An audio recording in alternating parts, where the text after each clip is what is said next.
एक शब्द में बोले तो नो एंट्री, है ना, कि भैया एक का दूसरे में नहीं होना। अब वो एक में पर्याय भी हो सकती है और द्रव्य भी हो सकता है, कुछ भी हो सकता है ना। तो चार भेदों के नाम कौन बताएगा? मैं पूछ सकता हूँ किसी से भी, किसी से भी पूछ लेता हूँ, है ना। मैं हाथ खड़ा करूँगा तो उनसे पूछूंगी नहीं। हाँ, आप बताइए चार भेदों के नाम, बैठे बैठे बोलो। प्रागभाव, प्रध्वंसभाव, अन्योन्यभाव और अत्यंतभाव। बहुत सुंदर। इधर प्रागभाव, प्रध्वंसभाव। पूछेंगे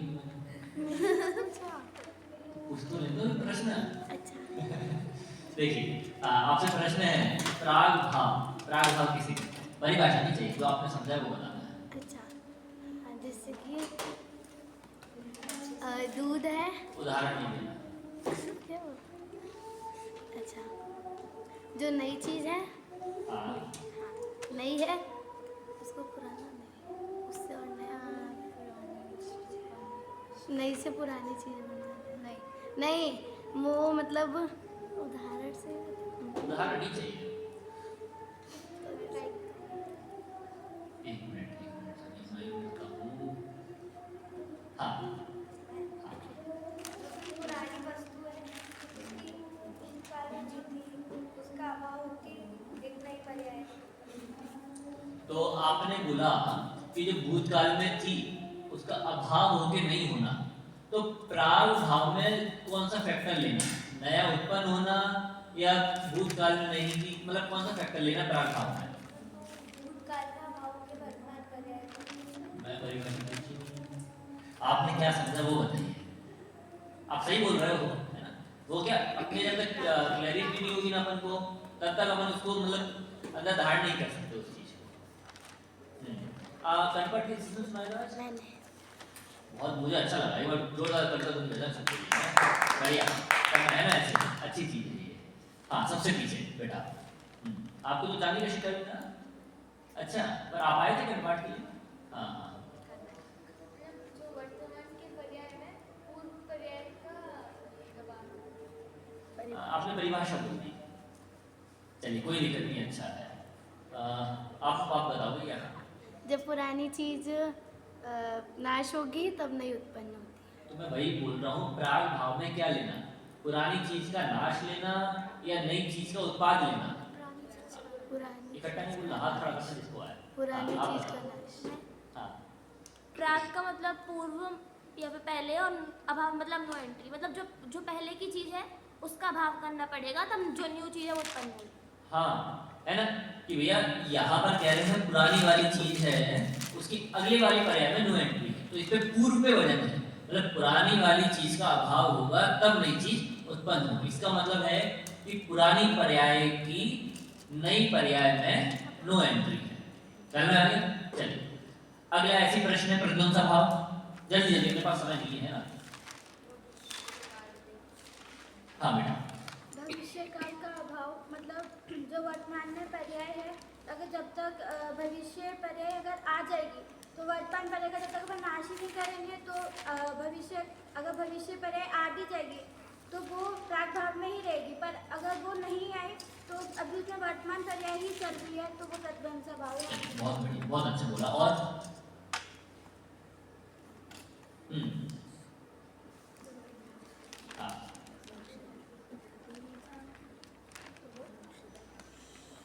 हाँ, बताइए आप, इसी को बताइए प्रध्वंसा भाव। अच्छा, सोच रहे हैं, कोई नहीं। हाँ, पीछे। हाँ, मतलब जो वर्तमान जो पर्याय है उसका नाश होके जो फ्यूचर में हो, जो भी पर्याय होगी उसको प्रध्वंसा भाव। हाँ, चलिए बहुत बढ़िया। हाँ, ये प्रज्ञप्ति नहीं, प्रवृत्ति। हाँ, अभी की जो प्रेजेंट की पर्याय है उसमें भविष्य की, यानी कि जो फ्यूचर में पर्याय होने वाली किस वस्तु की, उसकी पर्याय का भाव। हाँ, ठीक है, बहुत बढ़िया है ना। मतलब ये बोल रहा है कि वर्तमान में जो चल रहा है ना उसमें भविष्य की पर्याय की नो एंट्री है, कि भविष्य की पहली एंट्री कर लेगी तो वर्तमान की गायब हो जाएगी, है ना। तो वर्तमान की हो ही नहीं पाएगी, तो वर्तमान की है, इसका मतलब है कि उसमें भविष्य की नहीं है। ठीक है, बात आगे दोनों क्लियर है। इसके आगे अन्योन्य भाव का शब्द से अर्थ बताना है। अगर अन्योन्य का संधि विच्छेद करेंगे तो उसका संधि विच्छेद होगा अन्य अन्य अभाव। बहुत बढ़िया। तो अन्य में जो पुद्गल होते हैं इसमें, तो इसमें पुद्गलों का अभाव, मतलब जैसे दूसरी पर्याय का हाँ सही है, सही है। दूसरी पर्याय का दूसरी पर्याय, मतलब जो पुद्गल है उनका ही इसमें अभाव होगा। एक पुद्गल। बहुत सुंदर, बहुत बढ़िया, है ना? क्लियर हो गया? ठीक है। उधर कॉर्नर पर बैठा है, हाँ आप बताइए अन्य भाव में क्या है? मतलब कि कोई दो पुद्गल अलग है तो उसको अन्य भाव है। दो पुद्गल अलग अलग, हाँ मतलब कोई दो पुद्गल है वो अलग अलग, यदि दोनों मिक्स हो जाएंगे तो वो हाँ ये बोलो कि मिक्स नहीं होना, इसको बोला अन्योन्य अभाव। ठीक है, क्योंकि अभाव शब्द है ना, तो हमें वैसा बोलना पड़ेगा ना कि एक पुद्गल का दूसरे पुद्गल में नहीं होना, एक पुद्गल का दूसरे पुद्गल में अभाव, एक पुद्गल की दूसरे पुद्गल में नो एंट्री, ये है हमारा अन्योन्य अभाव। ठीक है, हम आगे बढ़ते हैं, बिल्कुल समय नहीं है अपने पास। आज मैं आपको श्लोक नहीं लिखवा रहा हूँ क्योंकि समय कम है, तो आप एक काम करना, आपका होमवर्क क्या है, वो श्लोक आप कल लिख के लाएंगे, ठीक है ना? जो 11वें नंबर का श्लोक है ना, वो आप कल लिख के लाएंगे। तो जो भी आपकी फाइनल वाली दीदी है, जो भी दीदी है ना, उनके माथे चढ़ जाना कि भैया हमें तो श्लोक बताओ आप, ठीक है? चलो अब अगला चौथा वेद है अत्यंता अभाव। ये बहुत जोरदार है। कौन सा है? अत्यंता भाव। अत्यंता अभाव। लिखूं क्या? चलिए शब्द अकेला लिख देता हूँ। क्या है अपना? अत्यंता भाव। अत्यंता भाव। इसको यदि मैं तोड़ूं तो अत्यंत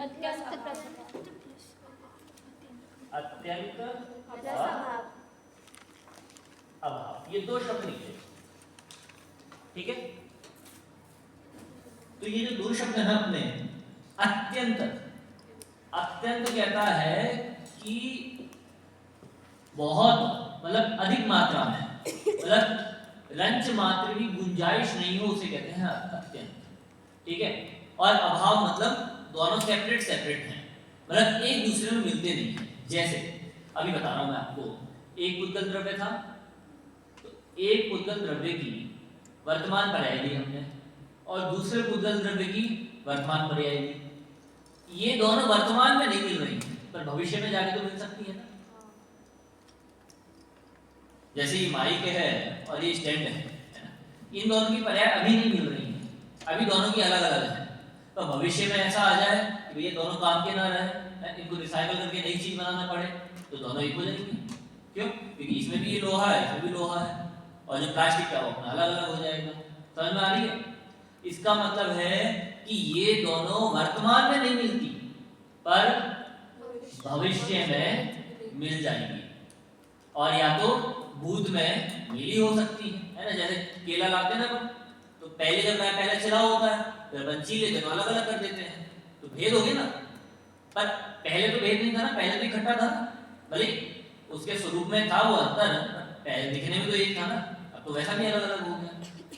पर ये जो अत्यंता भाव है ना, ये अत्यंता भाव कह रहा है कि इसमें केवल वर्तमान काल नहीं, भूत काल नहीं, भविष्य काल नहीं, तीनों ही कालों में वो चीजें अलग अलग रहती हैं। ऐसी दो चीजें जो हमेशा अलग अलग हैं, ऐसी दो चीजें जो कभी आपस में नहीं मिलती, इसे कहते हैं अत्यंता अभाव। उन दोनों में अत्यंत अभाव है। जैसे कि जीव द्रव्य है और पुद्गल द्रव्य है। अनादि काल से जीव द्रव्य और पुद्गल द्रव्य निगोद में था। निगोद जानते किसे कहते हैं? किसे कहते हैं? नहीं, एक इंद्रिय। निगोद उसे कहते हैं एक शरीर में अनंत जीव रहते हैं। इसको मैं दूसरे उदाहरण से बोलूं कि हमारे पास बूंदी का लड्डू है, उसकी एक बूंदी है, एक बूंदी पर हजारों जीव कह रहे हैं कि मुझे ये बूंदी चाहिए, हजारों लोग कह रहे हैं मुझे ये चाहिए। आप समझो, एक के ऊपर हजार, वहां पर तो एक शरीर के अंदर हजार नहीं, लाख नहीं, करोड़ नहीं, असंख्यात नहीं, अनंत जीव हैं, वो कहलाती है निगोज पर्याय। तो अनादि काल से ये जो जीव था ना, ये निगोज में था, और निगोज में शरीर के साथ था। भले एक शरीर में अनंत जीव थे, पर उस जीव के साथ ये था ना, शरीर के साथ जीव एक में था, पर दोनों मिलकर एक हो गए क्या? जैसे आपने कभी मम्मी से ऐसा सुना होगा, भैया हमारे डलिया में टमाटर रखे हुए हैं, तो खराब टमाटर निकाल दो। क्यों? क्योंकि यदि आप खराब टमाटर नहीं निकालोगे ना, तो जो सही टमाटर है वो भी खराब हो जाएगा। एक मछली पूरे तालाब क्या? एक मछली पूरे तालाब को गंदा कर, हाँ, ये कह रही है एक मछली पूरे तालाब को गंदा करती है। तो मैं कह रहा हूँ वहां पे एक टमाटर ने दूसरे टमाटर को बिगाड़ दिया। पर ऐसे ये जीव अनादि काल से शरीर के साथ रह रहा है, ठीक है? तो आप बताइए कि शरीर ने जीव को बिगाड़ दिया क्या? मतलब बिगाड़ने का मतलब है कि वो जीव से अजीब हो गया क्या? जीव से पुद्गल हो गया क्या? या जीव ने पुद्गल को जीव कर दिया? जीव ने पुद्गल के अंदर चेतना गुण डाल दिया। ऐसा हुआ क्या आज तक? नहीं हुआ। ये किसने बताया? ये बताया अत्यंत अभाव। आप सोचो कि हम अब तक संसार में क्यों भटक रहे हैं? हम संसार में इसलिए भटक रहे हैं क्योंकि हमने इस अत्यंत भाव को नहीं माना। अत्यंत भाव को नहीं माना इसका मतलब है कि हमने दो द्रव्यों को अलग अलग नहीं देखा, और अलग अलग नहीं देखा तो हम उसके कारण दुखी होते हैं, उसके कारण आकुलित होते हैं, उसके कारण परेशान होते हैं। तो ये अत्यंत भाव क्या बता रहा है? आचार्य देव कह रहे हैं कि बाकी तीन जो अभाव बताए वो तो आपको समझ में आ गए होंगे, पर ये अत्यंत भाव ऐसा है जो हमें इन आंखों से नहीं दिखता, तो फिर भी दोनों में अत्यंत अभाव है।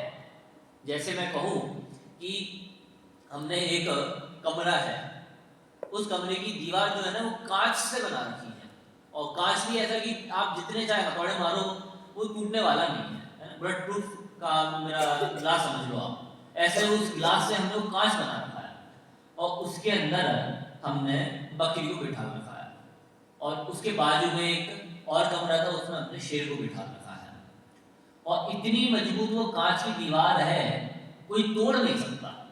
पर दीवार किसकी है? कांच की दीवार है।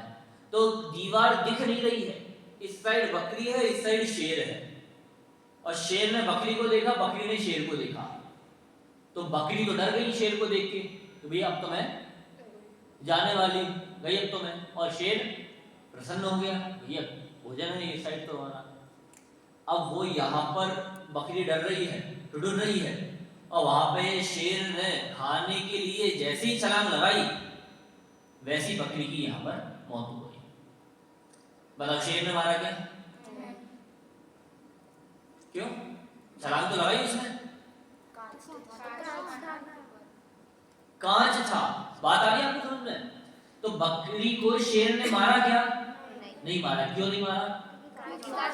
क्योंकि बीच में वो कांच की दीवार थी, वो शेर कूदा तो कांच से लग के गिर पड़ा, और उससे पहली बकरी मर गई। क्यों? क्योंकि उसे नहीं पता था भैया हमारे बीच में कांच की दीवार है, और वो भी ऐसा वैसा कांच नहीं, बहुत अच्छा मजबूत कांच जिसे कोई भी ऐसा तोड़ नहीं सकता। मैं एकदम प्योर सेफ हूँ, उसको नहीं पता था। ऐसे ही हमारा जो जीव है ना, हमारा जीव कोई सा भी जीव हो वो प्योर सेफ है, उसको कोई भी बदल नहीं सकता। मतलब जीव के अंदर जो ज्ञान गुण है ना उसको कोई छीन नहीं सकता। हमें क्या लगता है कई बार कि हमारे अंदर जो ज्ञान गुण है ना, तो ज्ञान गुण कम हो गया तो हमारे अंदर कुछ घट गया, ज्ञान गुण बढ़ गया तो हमारा कुछ बढ़ गया। हमारा शरीर अच्छा है तो हम अच्छे हैं, हमारा शरीर बेकार है तो हम बेकार है। लगता है नहीं लगता? ऐसा नहीं लगता? लगता है ना? तो ये यहाँ पे यही कह रहे हैं कि हमने अभी वो अत्यंत भाव नहीं समझा, और हम क्या करना चाहते हैं? मैं पूरा काम शरीर में करना चाहता हूँ। आप बताओ मैं अपना काम शरीर में कर सकता हूँ क्या? नहीं कर सकता, क्योंकि मैं कौन हूँ?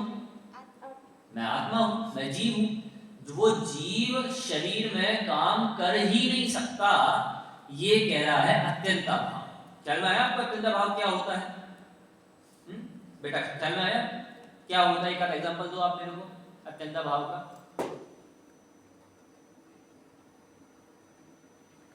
चलिए एक बार मैं और किसी से पूछ रहा हूँ फिर आपसे पूछूंगा, ठीक है ना? हाँ इधर आप एग्जांपल दीजिए अत्यंत भाव का। बहुत आसान है। हाँ, आत्मा और पुद्गल आत्मा और पुद्गल क्या? दोनों में तो कैसा भाव है? मतलब दोनों अलग अलग है फिर भी एक है। दोनों अलग अलग है फिर भी एक है। अरे मतलब आप उल्टा बोल रहे हो, है ना? क्या बताओ? नहीं है। चलो मैं बताता हूँ। 6 द्रव्यों के नाम आपको पता है? बताओ एक बार 6 द्रव्यों के नाम बोलो। किसको याद नहीं है? सबको याद है? आप बताओ। जीव, पुद्गल, धर्म, अधर्म, आकाश, आकाश। बहुत बढ़िया, ये 6 द्रव्य हैं। तो ये कह रहे हैं ये 6 द्रव्य कब से हैं? कब तक रहने वाले हैं? मेरा प्रश्न ही आपस में मिले क्यों नहीं? क्योंकि इनके इसमें अत्यंत भाव है। अत्यंत अभाव है, रंच मात्र भी वो एक दूसरे रूप नहीं हुए। किसने बोला ये? अत्यंत अभाव ने बोला कि भैया वो एक दूसरे रूप जरा से भी नहीं हुए। कि भैया पुद्गल के साथ शरीर में रह रहे हैं, इसमें हरा है, नीला है, पीला है, काला है, कितने सारे गुण हैं, कितने सारे रंग हैं। वो रंग जीभ पे चढ़े क्या? नहीं चढ़ा। आपने पता साइंस ने ऐसी बहुत कोशिशें की हैं, मतलब उन्होंने प्रैक्टिकल किया कि हम आत्मा को देखें। उन्होंने पता क्या क्या किया? एक मरने वाला था बस एक इंसान, उसको एक एयर टाइट और ग्लास वाले डब्बे के अंदर रख दिया कि भैया अब तो इसकी मृत्यु होने ही वाली है। मतलब इतना एयर टाइट डब्बा कि उसके अंदर से जरा सा भी कुछ भी पार्टिकल बाहर ना जाए, उसके अंदर उसको रख दिया। और फिर जैसी वो इंसान की मृत्यु हुई तो वो देखने लगे कि भैया आत्मा कहाँ जा रही है। तो बताओ देख पाएंगे क्या? क्यों? मूर्ति के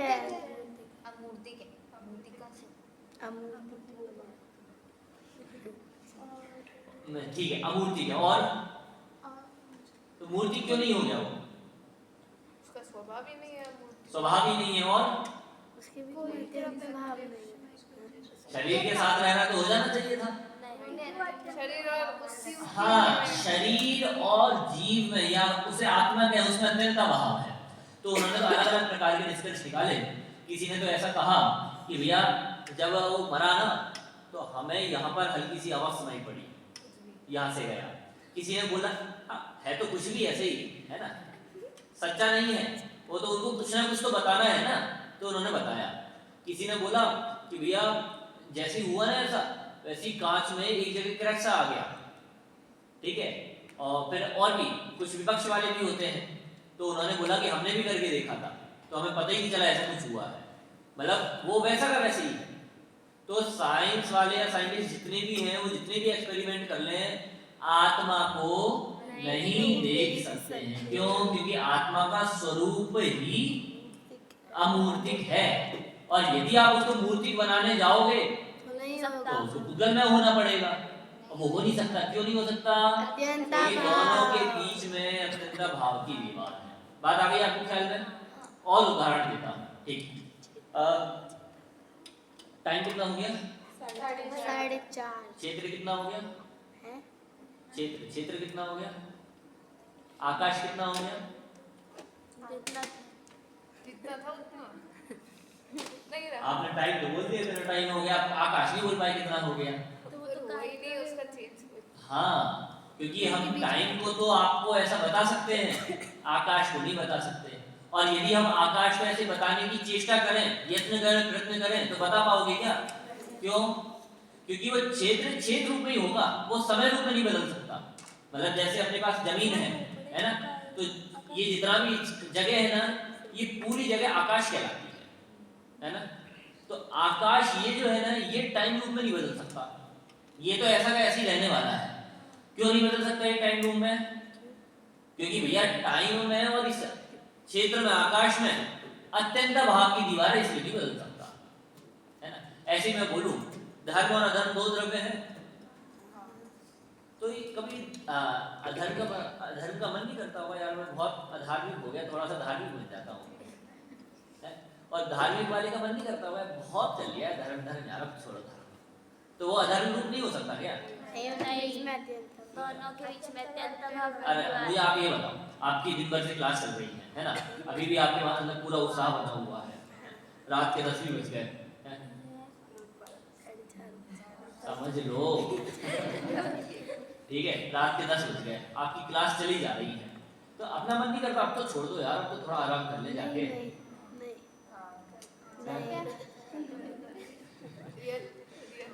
चलो, हो सकता है किसी चीज का नहीं करता हो, मान लो पूरे 24 घंटे क्लास लग गई, सुबह के 6 बज गए, अब तो करता होगा, अब तो थोड़ा आराम के लिए समय दे दो।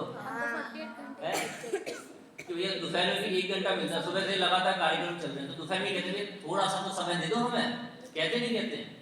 तो जब हम परेशान हो गए तो धर्मेंद्र को परेशान नहीं होता होगा, वो नहीं कहता होगा अरे यार अब तो थोड़ा हमें शांति से बैठने दो, बहुत धर्म कर लिया, थोड़ा अधर्म के साथ रहने दो। क्यों भैया, वो अधर्म रूप हो ही नहीं सकता, उसका स्वभाव ही नहीं है। अरे यार मेरे साथ एक बहुत परेशानी है, पता है क्या है, मैं यदि किसी चीज को जानू नहीं ना तो मैं बहुत अच्छा रहता हूँ, और यदि कोई चीज मेरे जानने में आ जाए ना तो मैं परेशान हो जाता हूँ। अच्छा माई नहीं मुझे बोलना है, अपन जैसे जानने से या कुछ ज्ञान करने से थकता नहीं है, वैसे भी धर्म हाँ चलायमान, हाँ उसका स्वरूप छोड़ने से थकता नहीं है। हाँ, ये तो आपने एकदम सही बोला है, ऐसे ही है ना। मैं तो आपको ये बोल रहा हूँ, मान लो जैसे अपने साथ है ना, अपन बाहर चौराहे पर गए, चौराहे पर एक एक्सीडेंट हो गया, किसी ने बोला कि भैया वहाँ पर एक्सीडेंट हो गया है, हम अपने काम में लगे हैं, ऐसे कैसे अपने काम में लगे हुए जो भी हम कर रहे हैं, ठीक है। वहाँ पर एकदम से खबर आई कि भैया एक्सीडेंट में एक छोटे से बच्चे को चोट लग गई है ना, कुछ ज्यादा चोट लग गई। तो अब ये बैठे हुए काम तो कर रहा था, पर इसके मन में थोड़ी सी आशंका हुई कि भैया मेरा भी छोटा सा बेटा है, वो तो नहीं था, अभी आशंका हुई। फिर एक और आया, उसने कहा कि भैया उसने ग्रीन स्वेटर पहन रखा था, इसको दोबारा से आशंका हुई भैया मेरा पिंटू भी तो ग्रीन स्वेटर पहन के निकला था। तो इसको अंदर अंदर जैसे जैसे जानता जा रहा है वैसे वैसे इसको आकुलता होते जा रही है। वो आया कि भैया उसकी हाइट इतनी थी, इसको ख्याल आया भैया मेरी हाइट तो इतनी थी। अब इसको धीरे धीरे यकीन होने लगा कि भैया वो मेरा ही बच्चा है जिसका एक्सीडेंट हुआ, और वहां पर जाके देखा तो पता चला कि भैया ये तो मेरे बच्चे जैसा था, मेरा बच्चा नहीं था। तो थोड़ा निराश हो जाते हैं। तो उसने घर में आके सोचा अरे इससे बढ़िया तो मुझे पता ही नहीं चलता, क्या इससे बढ़िया तो मेरे को पता ही नहीं चलता भैया कौन है, भैया मेरे इतना समय बेकार हो गया, इतनी आकुलता हुई, मैं शांति से बैठ नहीं पाई, चैन से बैठ नहीं पाई। तो उसने चाहा कि मैं काश ज्ञान नहीं करती, काश मेरे पास ज्ञान नहीं होता। तो उसका ये काश पूरा हो सकता है क्या? नहीं। क्यों नहीं हो सकता? क्योंकि वो उसका स्वभाव। हाँ बहुत बढ़िया। क्यों?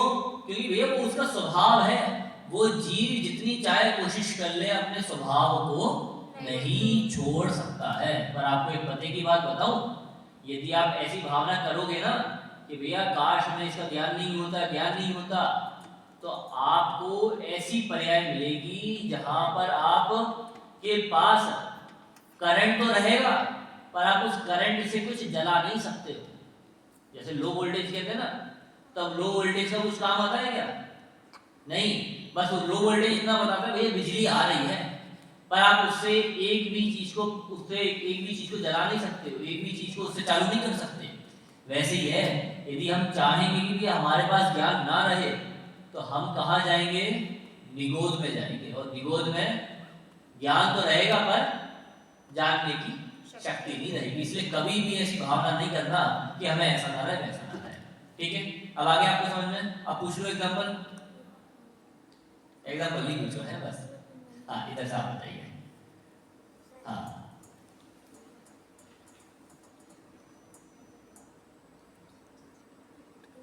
आप बताइए। आत्मा में शरीर का अभाव। आत्मा में शरीर का अभाव, बहुत बढ़िया। बोलो आगे। हाँ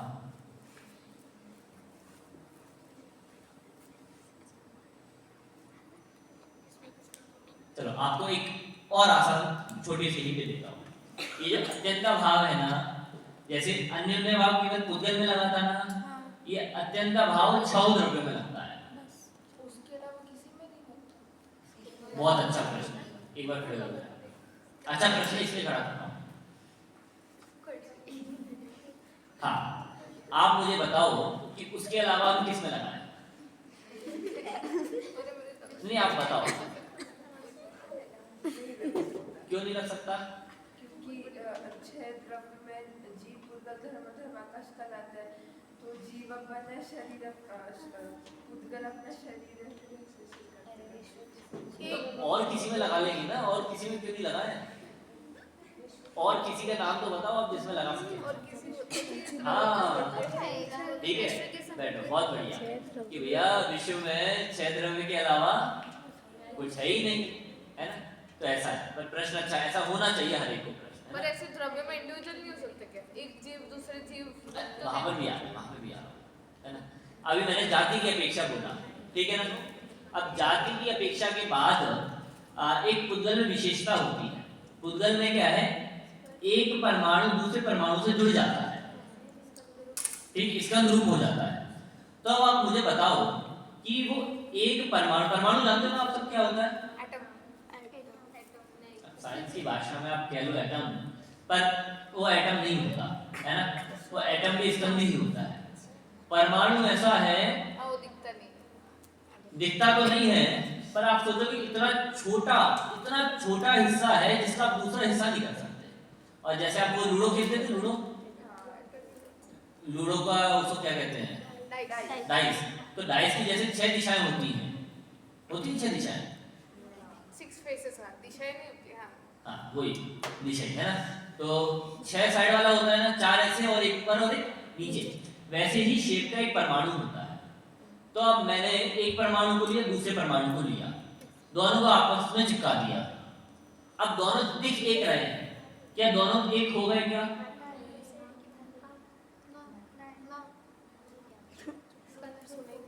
देखो दोबारा से प्रश्न, 2 परमाणु हैं, ठीक है? आपने बोला कि भैया एक जीव, 6 द्रव्य तो हमने मोटा देख लिया, वैसे एक जीव दूसरे जीव से नहीं मिलता, दूसरा जीव तीसरे जीव से नहीं मिलता, सारे जीव अलग अलग हैं। वैसे ही पुद्गल में भी हमें मिलता हुआ दिखाई तो दे रहा है, तो वास्तव में वो मिलता नहीं। एक परमाणु है ना, एक परमाणु से दूसरा परमाणु जोड़ दिया हमने, बताओ वो एक हो गया क्या? नहीं, एक दिखेगा पर एक होगा नहीं। जैसे शरीर और आत्मा हमें एक दिख तो रहे हैं पर एक है नहीं। इसके पीछे क्या हेतु? अत्यंत भाव तो है। जैसे आपने मान लो 2 परमाणु को जोड़ दिया, अब जोड़ दिया तो एक हो जाएगा, और जब एक हो जाएगा तो उसको टूटना नहीं चाहिए था, टूटेगा ना। इसका मतलब है वो अलग अलग ही थे। ख्याल में आ रहा है आपको? क्योंकि हमने उसको जोड़ा है, उसको तोड़ सकते हैं, पर एक परमाणु को हम 2 भागों में नहीं तोड़ सकते। लाइट में काम दिखा दिया अपना है ना? आपको ख्याल में आ रहा है? वो एक परमाणु को हम 2 अलग अलग भागों में नहीं तोड़ सकते, ऐसा। तो आपको ख्याल में आया अत्यंत भाव किसे कहते हैं? अत्यंत भाव किस में लगता है? 6 द्रव्य में। तो जीव और जीव में लगेगा क्या? हाँ या ना? हाँ। पुद्गल में लग सकता है क्या? पुद्गल जीव में लग सकता है क्या? धर्म में लग सकता है क्या? कल और आज में लग सकता है क्या? आज और कल में लग सकता है क्या? सोच लो।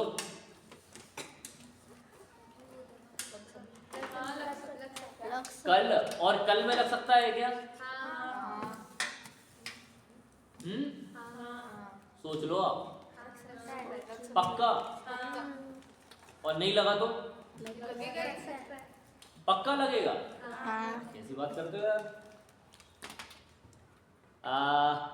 चलो, आज और कल में लग गया, हमने लगा लिया, ठीक है? फिर आप प्रद्युम्न भाव को कहाँ ले जाओगे? हाँ भाई वही तो, वो दोनों दुश्मन अब वही कहाँ से आ गए? पहले क्यों नहीं आया भाई? भैया मैं कंफ्यूज हो रहा है, तो मैं कर ही रहा था ना कंफ्यूज। तो ठीक है, बात आ रही है आपको ख्याल में? तो जब पर्यायों की बात चले, आज और कल की, है ना, टाइम की बात चले, तो वहां प्रागभाव प्रद्युम्न का भाव लगाना, ठीक है? और जब पुद्गल की बात चले, उसमें भी एक पर्याय और दूसरी पर्याय में, वर्तमान की एक पर्याय और दूसरी पर्याय की बात चले तो वहां पे लगाना आप अन्योन्य अभाव। और जहां पर द्रव्यों की बात चले, जीव द्रव्य, एक जीव द्रव्य दूसरा जीव द्रव्य, जीव द्रव्य पुद्गल द्रव्य, एक पुद्गल द्रव्य दूसरा पुद्गल द्रव्य, जब इनकी बात करेंगे तो ये आपस में कभी नहीं जुड़ते, तो इनके बीच में लगेगा अत्यंता भाव। 4 चीजें आ गई आपको ख्याल में, पक्का? अब इन 4 चीजों से, 4 चीजों को जानने से हमें क्या लाभ होता है, ये चर्चा हम कल देखेंगे।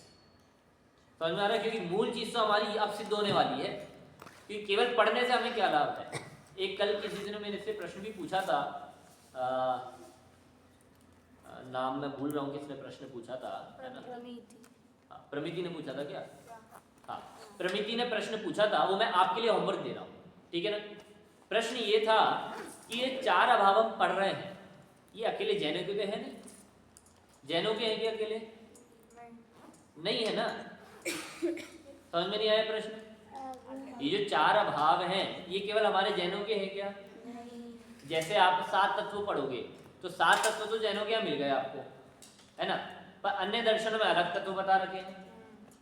तो मैं ऐसे पूछ रहा हूँ, जैसे हमने 4 अभाव पढ़े, तो 4 अभाव का जितना भी डिटेल हमने पढ़ा, तो उसको ऐसा लग रहा है कि ये तो हमें हर जगह पाया जा रहा है, चाहे वो हम जैन हो या अजैन हो, हर एक के पास पाया जा रहा है, तो हम इसे क्यों पढ़ रहे हैं? प्रश्न आया ख्याल में? नहीं आया? प्रमिति ऐसी था ना? दोबारा से दोहराता हूं, देखो प्रश्न सुन के जाना, उत्तर कल पूछूंगा मैं आपसे। प्रश्न ऐसा है, ये 4 अभाव पढ़ रहे हैं हम, ये 4 अभाव मेरे साथ भी घटित होते हैं, आपके साथ भी घटित होते हैं, जो इस शाश्वत धाम के बाहर है उसके साथ भी घटित होते हैं, जो जैन है उसके साथ भी घटित होते हैं, जो अजैन है उसके साथ भी घटित होते हैं। तो हम जैन इनको क्यों पढ़ रहे हैं? ठीक है, हम जैन क्यों पढ़ रहे हैं, और जब ये सबके हैं तो हम इन्हें अपना क्यों कह रहे हैं? बात आ गई ख्याल में? 2 प्रश्न है, लिख लो, भूलना नहीं चाहिए कोई। दोबारा से बोल रहा हूं, जो 4 अभाव हैं, ये 4 अभाव जब सब में पाए जा रहे हैं तो हम इनकी चर्चा क्यों कर रहे हैं एक बार, और हम इन्हें अपना क्यों कह रहे हैं कि भैया जैनों के हैं ये? तो ये 2 प्रश्न हैं, इन 2 प्रश्नों के उत्तर आपको कल ढूंढ के लाना है। मैं कल पहले आपसे ही पूछूंगा, ठीक है ना? तो कल आखिरी क्लास है, उसमें हम लाभ देख के इसको पूर्ण करेंगे। अभी हम यहीं पे विराम ले रहे हैं। प्रश्न है क्या? नहीं, प्रश्न नहीं है, उसका जवाब नहीं, जवाब कर, ठीक है ना? चलो, अंतिम मंगल। अनंत धर्मणस्तत्वं पश्यन्ति प्रत्यगात्मनः अनेकान्तमयी मूर्तिर्नित्यमेव प्रकाशताम्। बोले द्वादशांग में जनवाणी माता की जय हो।